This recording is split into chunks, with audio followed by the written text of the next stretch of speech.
Ek wil U seën vir die jaar wat voorlê.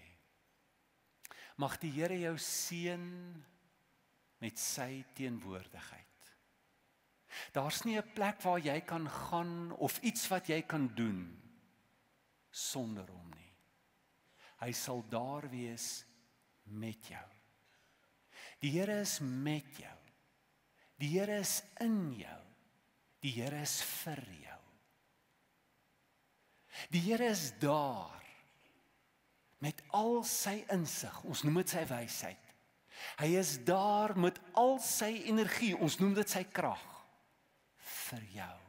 Die Here seën jou met 'n groeiende bewussyn van sy teenwoordigheid. Want our life is a journey that we must travel with the deep consciousness of God. Dit is waar ons lewe lê, in 'n bewussyn van sy teenwoordigheid. Die Here seën jou wil met 'n diep verlange na sy teenwoordigheid. Hy seën jou met 'n dorse, met 'n honger, nie na kos en drank nie, maar na die ewige brood en die lewende water, waarmee hy jou sal voed. Die Here seën jou intuïsie, sodat jy kan onderskei en kan agterkom waar hy in jou lewe is.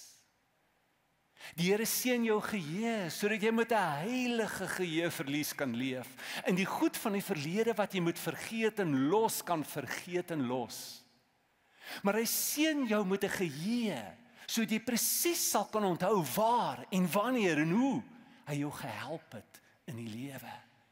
Sodat jy kan uitkyk met hoop na die toekoms toe, want hy was daar vir jou in die verlede. Hy sal daar wees vir jou in hierdie jaar wat voorlê. Die Here seën jou denke met 'n diep insig, met 'n nugterheid om kontak te maak met die realiteit van jou lewe. Sodat duistere, donker, bose denke kan wyk voor gedagtes en insig en kennis wat lewe bring vir jou. Die Here seën jou emosies. As jy daardie diep genot in sy teenwoordigheid put.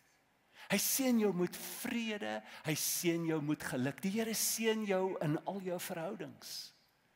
Hy seën jou deur vir jou liefde te gee en sy liefde in jou hart uit te stort, sodat jy nou kan liefde gee en liefde kan ontvang.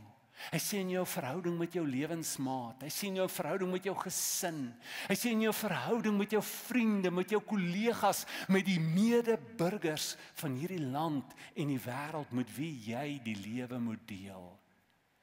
Die Here gee vir jou sy genade om daardie moeilike mense in jou lewe, daardie persone wat jou teestaan, wat selfs jou ondergang wil bewerkstellig of jou wil ontneem van jou reg en dit wat jou toekom, ons noem hulle jou vyande, sodat jy met deernis na hulle kan kyk, dat jy ook skoonheid in hulle kan ontdek en ook die beeld van God in hulle kan ontsien en hulle selfs kan vergewe. Die Here seën jou verbeelding, deur jou te stimuleer met beelde, planne, idees, drome van 'n beter toekoms vir jou. Hy vul jou met 'n begeerte om sy wil te soek, om saam met hom te werk, en hy vul jou met 'n wete dat jy belangrik is, dat jy begaafd is, dat hy 'n plan het met jou lewe. Hy gee jou 'n diep sin van betekenis vir jou bestaan. Die Here seën jou. Hy seën jou pogings, sodat dit waarin jy jou hand slaan, vrug sal dra en sal oplewer. Die Here seën jou. Jy is sy geseënde. Jy's geseën met alle geestelike seëninge in die hemele in Christus Jesus. Amen.